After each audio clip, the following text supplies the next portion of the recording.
Dis-moi de faire quelque chose pour Dieu et pour mon pays et de retourner au travail. C'est une bonne idée. Je vais te botter les fesses. Tom. Peux-tu me menacer de me frapper d'une manière plus drôle? Rick Harrison vient de révéler des nouvelles dévastatrices à propos de son fils. Et c'est pire que quiconque aurait pu l'imaginer. Une tempête de poursuites judiciaires, de scandales et de trahisons familiales déchirantes a laissé l'homme derrière lui. Pawn Stars. Dans un tourbillon de drames qui ébranle son monde jusqu'à ses fondations. Laissez-nous vous emmener plus profondément dans la vérité choquante que Rick a cachée, une révélation qui vous fera remettre en question tout ce que vous pensiez savoir sur la dynastie Pawn Stars. Le prix du succès de la télé-réalité. Le prêteur sur gage d'or et d'argent n'a pas toujours été aussi puissant qu'il l'est devenu. À l'époque, c'était une petite entreprise de Las Vegas dirigée par Rick et son père, Richard Harrison, connu des fans sous le nom de Le Vieil Homme. Il ne vendait pas seulement de l'or et de l'argent. La boutique était un véritable coffre au trésor rempli d'objets étranges, merveilleux et parfois carrément douteux. Rick avait un don pour raconter des histoires, convainquant les clients que chaque article de sa boutique était accompagné d'une histoire qui valait la peine d'être entendue. Lorsque Pawn Stars a été diffusé sur les ondes en 2009, la boutique est devenue un lieu touristique incontournable et les Harrison sont devenus des noms connus de tous. Mais une affaire de fin de soirée a fait entrer un objet si étrange qu'il a failli détruire la boutique et ils ont juré de ne plus jamais en parler. Au début, l'émission parlait d'antiquités cool, de trouvailles rares et de l'art de la négociation. Les gens adoraient regarder les plaisanteries de Rick avec son père, son fils Corey, alias Big Hoss, et leur adorable acolyte, Chumley. En gros, je me suis instruit moi-même et j'ai toujours acheté et vendu des trucs. Mon père avait une petite boutique de pièces de monnaie et je voulais ouvrir un prêteur sur gage. Mais à mesure que la popularité de l'émission a augmenté, des fissures ont commencé à se former dans les coulisses. La célébrité et la fortune ont changé la dynamique, transformant d'un prêteur sur gage familial en centre de controverse. L'un des plus gros scandales qui a secoué la famille Harrison est survenu lorsque la mère de Rick, Joanne Harrison, a intenté un procès contre lui.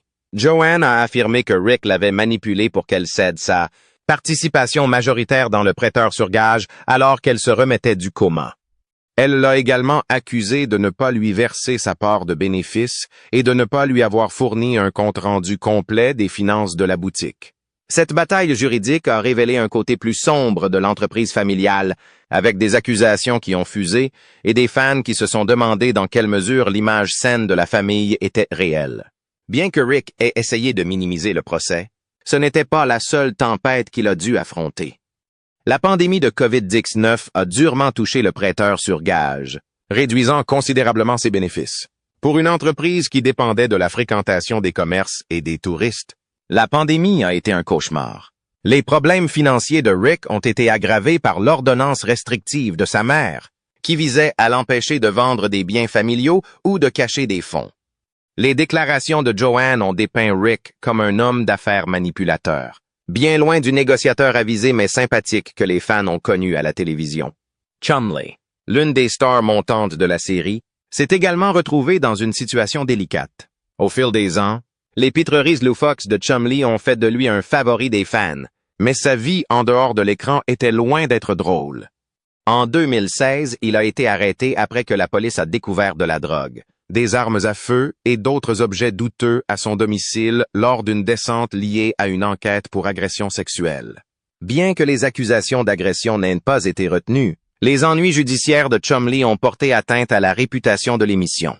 Il a plaidé coupable aux accusations de drogue et d'armes, évitant de justesse la prison. Mais le mal était fait pour son image publique. Je savais depuis le début que je devais être différent des autres. Il y avait quelques prêteurs sur gage indépendants en ville, mais la plupart d'entre eux appartenaient à de très grandes chaînes. La plupart des gens ne s'en rendent pas compte. Corey Harrison, le fils de Rick, a lui aussi eu son lot de controverses, connu pour son ambition de reprendre l'entreprise familiale. La vie privée de Corey a souvent été exposée au grand jour. Des bagarres dans les bars à la débâcle d'une location de camping-car. Le comportement de Corey a fait sourciller. À une occasion, il a rendu un camping-car de location complètement saccagé, ce qui a donné lieu à un litige juridique qui a encore terni la réputation de la famille. Malgré ces problèmes, Le parcours de perte de poids de Corey et ses efforts pour améliorer son mode de vie ont montré qu'il essayait de changer les choses, même si la route était chaoteuse. Les experts présentés sur Pawn Stars n'ont pas non plus échappé à la controverse. Ces spécialistes, chargés d'authentifier des objets rares et précieux, étaient censés donner de la crédibilité à l'émission. Mais certains, comme Drew Max et Johnny Jimenez Jr., ont plutôt fait scandale. Max, un expert en souvenirs sportifs, a été accusé d'authentifier des articles contrefaits, tandis que Jimenez a été accusé de violence conjugale. Ces incidents ont amené les fans à se demander si les évaluations de la série étaient vraiment fiables. Dans les coulisses, Pawn Stars elle-même a commencé à changer. Ce qui a commencé comme une émission sur l'histoire et le frisson de la découverte de trésors cachés s'est transformé en quelque chose de plus scénarisé et rempli de drame. Les fans qui avaient regardé l'émission pour en savoir plus sur les antiquités et les objets de collection se sont retrouvés à regarder une émission de télé-réalité qui ressemblait davantage à un feuilleton. Le charme des premiers épisodes a été remplacé par des disputes fabriquées et des drames familiaux exagérés, ce qui a laissé certains téléspectateurs désillusionnés. Rick a essayé de capitaliser sur le succès de l'émission en se lançant dans d'autres projets, notamment un centre commercial appelé Pawn Plaza. Malheureusement, cette entreprise a échoué, et plusieurs entreprises ont fermé en raison du manque de fréquentation. Les critiques ont fait valoir que Rick s'était trop appuyé sur la marque Pawn Stars pour attirer les clients, sans fournir suffisamment de soutien aux entreprises concernées. L'échec du projet a ajouté une autre tache noire à l'héritage déjà compliqué de la famille Harrison. Malgré ces difficultés, Pawn Stars a réussi à rester à l'antenne pendant plus d'une décennie. Cependant, au moment où la série a atteint sa 21e saison, la magie avait disparu, l'audience avait chuté et l'authenticité de la série était remise en question. La série, autrefois emblématique, n'était plus que l'ombre d'elle-même, plombée par les scandales, les poursuites judiciaires et la baisse d'intérêt. Quant à Rick Harrison, il continue de diriger le Gold and Silver Pawn Shop, mais l'héritage de Pawn Stars est complexe.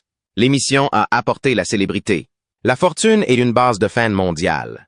Mais elle a également révélé le côté sombre de la télé-réalité et les défis de concilier famille et affaires.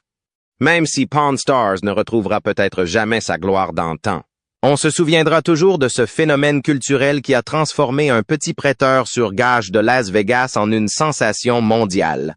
Et nous préservons l'histoire de Star Wars et celle du cinéma. Et Jason n'est pas seulement un archiviste. C'est un historien et un collectionneur, et il sait tout sur Star Wars. En approfondissant l'impact de ces controverses, il est clair que chaque scandale a laissé sa propre marque. Le conflit juridique avec Joanne Harrison a non seulement divisé la famille, mais a également été source d'inquiétude pour les fans et les critiques. Regarder une querelle familiale se dérouler dans les médias a brouillé les frontières entre la télé-réalité et la réalité elle-même. Les tentatives de Rick pour maintenir son image d'homme d'affaires avisé se sont souvent heurtées aux accusations portées contre lui, dressant le portrait d'un homme pris entre sa personnalité publique et ses problèmes privés. Les ennuis judiciaires de Chumlee, bien que apparemment sans rapport avec les activités du prêteur sur gage, jettent une ombre sur toute la marque. En tant que favori des fans, les actions de Chumlee ont été scrutées de plus près, et son comportement en dehors de l'émission a terni l'image légère et familiale que Pawn Stars essayait de maintenir. La découverte de drogue et d'armes lors du raid a soulevé des questions sur le type de compagnie que Rick et son équipe fréquentaient, même si les problèmes de Chumlee étaient personnels plutôt que professionnels. Les frasques de Corey Harrison ont aggravé la situation. Ces bagarres dans un bar et le tristement célèbre incident du camping-car l'ont dépeint comme un homme imprudent, en net contraste avec l'héritier responsable qu'il apparaît souvent à l'écran. Ces incidents n'ont peut-être pas eu d'impact direct sur les activités du prêteur sur gage, mais ils ont ajouté de l'huile sur le feu du scepticisme du public quant à l'authenticité de la famille Harrison. Les problèmes de poids de Corey et son parcours ultérieur vers un mode de vie plus sain ont révélé une facette plus proche de lui. Mais les scandales ont laissé une trace persistante. Les controverses autour des experts ont porté un coup encore plus dur à la crédibilité de l'émission. Les téléspectateurs faisaient confiance à ces spécialistes pour fournir des évaluations précises et des informations fascinantes sur les objets présentés dans Pawn Stars. Lorsque des experts comme Drew Max ont été accusés de fraude, cette confiance a été ébranlée. Les fans ont commencé à se demander si d'autres évaluations présentées dans l'émission avaient été tout aussi douteuses. Ce scepticisme s'étendait à l'ensemble du scénario de la série, qui reposait largement sur l'expertise et l'intégrité de ses acteurs et contributeurs. La vie de Rick Harrison n'a pas toujours été simple, et What's Ahead montre à quel point le succès peut être compliqué. La célébrité, le fandom et les accords à enjeux élevés. Toute la scène de Pawn Stars avec Steve Carell commence assez ordinaire, mais les choses deviennent vite bizarres, dans le bon sens du terme. La boutique de Las Vegas a accueilli des tonnes de célébrités, mais lorsqu'un homme ressemblant beaucoup à la star de The Office se présente, les choses prennent une tournure amusante. Il ressemble à Carell, agit bizarrement comme Carell, mais insiste sur le fait qu'il n'est pas Carell. Rick ne peut s'empêcher de l'approcher pour en savoir plus. Il s'avère que ce n'est qu'un malentendu hilarant. Le sosie de Carell a lui aussi un sens de l'humour qui permet à Rick et à l'équipe de s'amuser. Le véritable moment fort de cette visite se produit lorsque l'homme mystérieux, qui pourrait tout aussi bien être le jumeau de Carell, s'intéresse à un couteau de plongée de la Seconde Guerre mondiale. Rick présente rapidement la pièce et le gars commence tout de suite à plaisanter sur sa conception polyvalente. Couteau, décapsuleur, tire-bouchon et matraque tout en un. Les plaisanteries coulent naturellement, créant un moment qui aurait pu être scénarisé pour une sitcom. Dans le style classique de Pawn Stars, une négociation de prix s'ensuit. Rick suggère d'abord une valeur marchande équitable de $2,500. Le faux Carell, qui ne rate jamais une occasion, propose un montant ridiculement élevé de $40, clairement juste pour maintenir l'humour. Rick joue le jeu et la négociation prend plus l'allure d'une comédie que d'une transaction sérieuse. Finalement, le couteau restait invendu, mais tout le monde s'en va en souriant. Plus tard, Mick Foley, la légende du catch, entre dans la boutique avec quelques souvenirs vintage. Un t-shirt Dude Love et Unmask Mankind. Tous deux signés. Rick et Chumlee s'illuminent à la vue de ces articles, surtout lorsqu'ils apprennent que les pièces sont autographiées par Foley lui-même. Chumlee, en tant que passionné de catch, se lance dans une mini-leçon d'histoire sur les multiples personnalités de Foley. Mankind, Dude Love et Cactus Jack. Lorsque Rick demande un prix, le vendeur suggère $500 pour les deux articles. Comme d'habitude, Rick n'achètera pas sans vérifier l'authenticité des signatures. Foley, qui est un bon sportif, reste dans les parages pendant que Chumlee appelle un ami qui connaît les objets de collection de catch. À la surprise générale, Foley lui-même accepte d'inspecter les objets. Il confirme que le masque et le t-shirt sont authentiques, ajoutant un peu d'histoire sur le caractère limité des t-shirts Dude Love en raison du coût élevé de la production tie-dye. Il essaie de conclure l'affaire pour $200, mais le vendeur décide qu'il préfère garder les objets, surtout après avoir rencontré Foley en personne. « Tu sais quoi? Je vais jouer le jeu. Que dirais-tu de $5? 5 cents. 3 $200. C'est le prix à payer. » Dans un autre épisode, Stan Lee, le légendaire créateur de bandes dessinées, fait une brève apparition.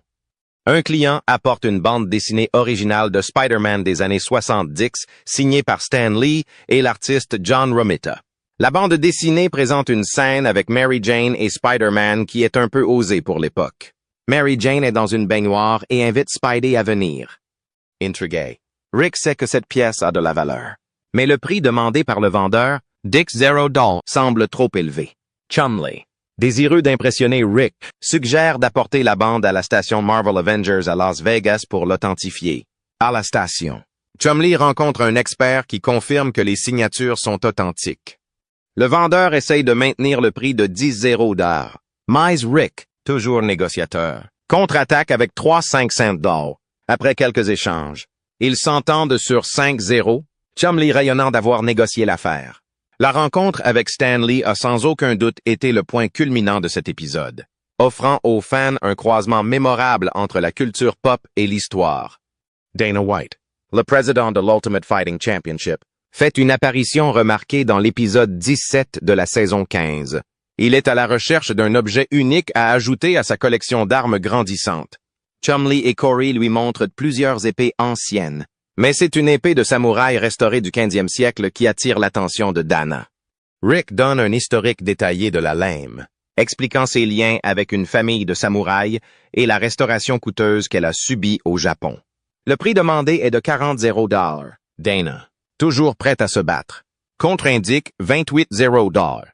Rick ne cède pas et après quelques négociations tendues, Dana accepte de payer 35 $, mais il n'a pas encore fini. Repérant d'autres épées dans la boutique, Dana offre 30 $, supplémentaires pour le lot. Chumlee et Corey, ravis de cette vente massive, commencent à emballer les épées. Rick, cependant, n'est pas très content lorsqu'il découvre qu'ils ont vendu l'épée de samouraï qu'il leur avait explicitement dit de ne pas vendre. En final, Dana repart avec un butin de 69 $, et il ne peut que secouer la tête face à cette manne inattendue. Enfin, dans l'une des premières saisons, Chumlee a une altercation avec la légende de la musique recluse Bob Dylan. Tout commence lorsqu'un client apporte une copie de l'album d'autoportrait de Dylan, dans l'espoir de le vendre. Rick offre 50 $, notant que l'album n'est pas en parfait état. Mais il a une idée. S'il parvient à convaincre Dylan de signer, la valeur pourrait monter en flèche. Chargé de retrouver Dylan, qui est en ville pour un concert, Chumlee se rend dans les rues de Vegas. Contre toute attente, il retrouve Dylan et parvient à obtenir l'autographe. De retour au magasin, Chumlee présente fièrement l'album dédicacé à Rick. Cependant, au lieu de simplement signer de son nom, Dylan l'a personnalisé avec un message à Chumlee, diminuant ainsi sa valeur de revente.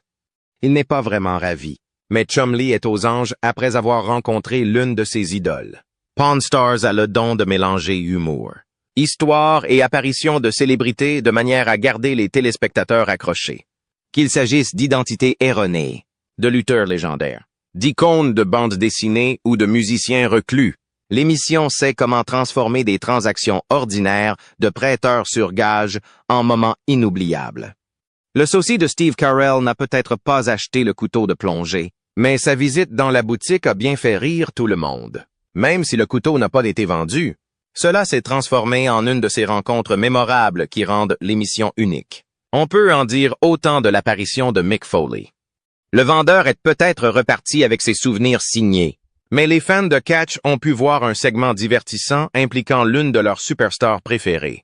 L'épisode de Stan Lee se démarque car il combine le monde de la bande dessinée avec l'histoire, ce qui est exactement ce pourquoi Pawn Stars est connu. La signature de Stan Lee sur la bande dessinée de Spider-Man a ajouté une valeur significative à la pièce. L'enthousiasme de Chumlee à l'idée de rencontrer Lee était palpable, ce qui montre clairement que même après des années de travail dans la boutique, rencontrer une légende comme Stan Lee est une grande affaire. La visite de Dana White a été un autre moment fort, non seulement en raison de l'énorme somme d'argent en jeu, mais aussi parce qu'elle a montré comment la boutique gère les acheteurs haut de gamme. Vendre un sabre de samouraï pour 35 $, et ajouter ensuite 30 $, supplémentaires pour le reste des sabres n'est pas une mince affaire. Il avait l'habitude de les distribuer. Il griffonnait de petits détails sur une carte. La signet, et celle-ci est même datée de janvier 1900 cool. C'est un excellent conseil. La réaction de Rick lorsqu'il a appris la vente a ajouté une touche d'humour à un épisode déjà passionnant. La quête de Chumlee pour retrouver Bob Dylan et obtenir son autographe est un exemple classique de la façon dont la série mélange humour et histoire. Même si l'album signé n'a pas eu la valeur espérée par Rick, il a offert aux téléspectateurs une histoire amusante et un aperçu de la détermination de Chumlee. L'interaction avec le sosie de Steve Carell a été l'un de ces moments insolites qui n'arrivent que dans Pawn Stars. La décision de Rick d'approcher l'homme et de découvrir s'il s'agissait vraiment de Carell s'est transformée en un échange amusant qui a diverti les téléspectateurs. Le fait que l'homme ait fini par plaisanter sur l'achat d'un couteau, de plongée de la Seconde Guerre mondiale, n'a fait qu'ajouter à l'humour de la situation. La visite de Mick Foley au magasin a été un régal pour les fans de catch. Voir Chumlee s'enthousiasmer pour les souvenirs de Foley et entendre Foley parler de ses personnages de catch a donné lieu à un segment captivant. Le fait que Foley ait lui-même vérifié l'authenticité des articles a ajouté une couche de crédibilité à la transaction. L'apparition de Stan Lee dans l'émission était un événement majeur. Il était rare qu'un client apporte une bande dessinée Spider-Man signée par Lee et Romita. Le segment a mis en lumière l'expertise de la boutique dans le traitement des objets de collection de grande valeur et a montré comment elle fait le maximum pour authentifier les articles. La rencontre avec Stan Lee a été la cerise sur le gâteau pour Chumlee, qui pouvait à peine contenir son enthousiasme. L'achat de l'épée de samouraï par Dana White a été l'une des plus grosses ventes de l'histoire de l'émission. Le processus de négociation était tendu mais divertissant. Dana poussant fort pour obtenir un meilleur accord et Rick tenant bon. Le fait que Dana ait fini par acheter plusieurs épées pour un total de 69,0 $ en a fait l'un des épisodes les plus mémorables. L'aventure de Chumlee pour trouver Bob Dylan et obtenir son autographe était à la fois drôle et impressionnante. Malgré les difficultés, il a réussi à retrouver Dylan et à lui faire signer l'album. Le message personnalisé de Dylan n'a peut-être pas augmenté la valeur de l'album, mais il a donné à Chumlee une histoire à raconter pour les années à venir. Même les pros peuvent parfois se tromper. Ce qui suit, ce sont des histoires de transactions qui ne se sont pas déroulées comme prévu, des paris coûteux et des produits contrefaits. Rick et son équipe du prêteur sur gage sont peut-être des vétérans du métier, mais cela ne veut pas dire qu'ils n'ont pas été victimes de mauvaises affaires de temps à autre. 14 années d'expérience et de nombreuses leçons coûteuses n'ont pas empêché l'équipe de se faire avoir par quelques faux. Tout d'abord, il y a eu 7 fois où quelqu'un est entré avec un livre soi-disant signé par Joe Jackson, Pied News. Aujourd'hui, la signature de Jackson est le Saint Graal des collectionneurs de baseball. Le problème, c'est qu'il ne savait pas écrire. La plupart des objets signés lui étaient attribués. En fait, c'était sa femme qui les avait signés, mais le prêteur sur gage chevronné, bien que sachant cela, pensait avoir repéré quelque chose de rare. Il s'est dit que même si c'était un pari risqué, ça valait le coup. Après quelques échanges, le patron du magasin a décidé de débourser 13,0 $. C'est exact. 13,0 $ pour ce qu'il espérait être un véritable autographe de Joe Pieds-Nus. Mais une fois que le gars est parti avec son argent, le patron a pensé qu'il était sage de faire appel à un véritable expert. Mauvaise nouvelle. La signature n'était pas réelle. Il s'est avéré qu'il avait joué gros et qu'il avait perdu. Ce n'est pas vraiment un coup de circuit. Puis, il y a eu l'incident du maillot d'échauffement de Kobe Bryant. Un gars a apporté ce qu'il prétendait être un maillot de Kobe utilisé lors d'un match de la finale de 2010. Il y avait le numéro de Kobe et tous les bons patchs. Et en plus, il était signé. Le vendeur en voulait 25,0 $. Le personnel était impressionné, mais savait qu'il fallait l'avis d'un expert avant de dépenser une telle somme. Lorsque l'expert est arrivé, les choses ont pris une autre tournure. Bien sûr, le maillot était authentique, mais il n'avait pas été utilisé pour le match, mais simplement fourni par le joueur, ce qui lui donnait beaucoup moins de valeur. Au lieu de valoir 25,0 $, l'expert l'a estimé à environ 15,0 $. L'équipe n'était pas convaincue par ce prix, donc l'affaire n'a pas été conclue. Fait amusant. Après le décès tragique de Kobe, la valeur des maillots similaires a grimpé en flèche pour atteindre plus de 200,0 $. Quelle occasion manquée! Les bandes dessinées étaient un autre point faible de la boutique. Un jour, une femme nommée Chelsea est entrée avec 7 cartons de vieilles bandes dessinées. L'employé enthousiaste, toujours à la recherche de ses preuves, a sauté sur l'occasion. Sans avoir feuilleté toutes les bandes dessinées ni fait appel à un expert, il a proposé à Chelsea 500 $ pour le lot. Il pensait pouvoir trouver une ou deux perles rares. Il s'est avéré que la plupart des bandes dessinées ne valaient presque rien. Après avoir transporté les cartons, les cadres supérieurs n'étaient pas ravis. Un expert a confirmé plus tard que même si quelques problèmes importants avaient été constatés, il ne suffisait pas à couvrir ce que l'employé avait payé. Un autre jour, une autre perte. Vous vous souvenez de ce prétendu gilet indien des années 1890? Un client s'est présenté en prétendant qu'il s'agissait d'un authentique gilet de cérémonie Sioux. Pensant qu'il avait l'air authentique, le chef d'équipe a payé un 300 $ pour l'acheter. Si cet objet est authentique, il vaut vraiment de l'argent. Et je connais exactement la personne qui peut me donner cette information. Il n'a pas pris la peine de faire appel à un expert au préalable, ce qu'il aurait dû faire. Attention spoiler. Une fois le gilet examiné, il s'est avéré qu'il s'agissait d'une reproduction faite pour les touristes, et non d'un vêtement porté par les Amérindiens il y a plus d'un siècle. Cette erreur lui a coûté cher, et qui pourrait oublier la lettre de Napoléon? Un type avait apporté une lettre encadrée affirmant qu'elle était signée par Napoléon lui-même. Le jeune associé, pensant avoir trouvé quelque chose de spécial, a négocié un accord et l'a acheté pour 2,0 $. Il était plutôt confiant quant à sa découverte, jusqu'à ce que le patron insiste pour qu'elle soit authentifiée. Un expert y jeta un coup d'œil et lui fit remarquer les problèmes flagrants. La lettre était une réplique, pas un original. L'investissement de 2 $ de l'associé? Sans valeur. Leçon apprise. Ne faites pas l'impasse sur la vérification par un expert. En parlant de musique, un vendeur a apporté ce qu'il prétendait être une mandoline Gibson Vintage. Le même employé enthousiaste, se rappelant à quel point son directeur aimait les instruments, a pensé qu'il impressionnerait le patron en l'achetant sur le champ. Il a négocié le prix à un 500 $ et a conclu l'affaire. Mais lorsque le responsable du magasin a fait appel à un expert, les choses ont vite mal tourné. La mandoline s'est avérée être une contrefaçon avec plusieurs caractéristiques incorrectes, comme un autocollant que Gibson n'a jamais utilisé. Le pari des 500 $ s'est transformé en un échec total. Aïe. Puis il y a eu le fiasco de la carte de baseball de Cy Young. Un gars est entré avec une carte abîmée de 1909 représentant le légendaire lanceur Cy Young. L'ancien amateur de cartes de baseball n'a pas pu résister.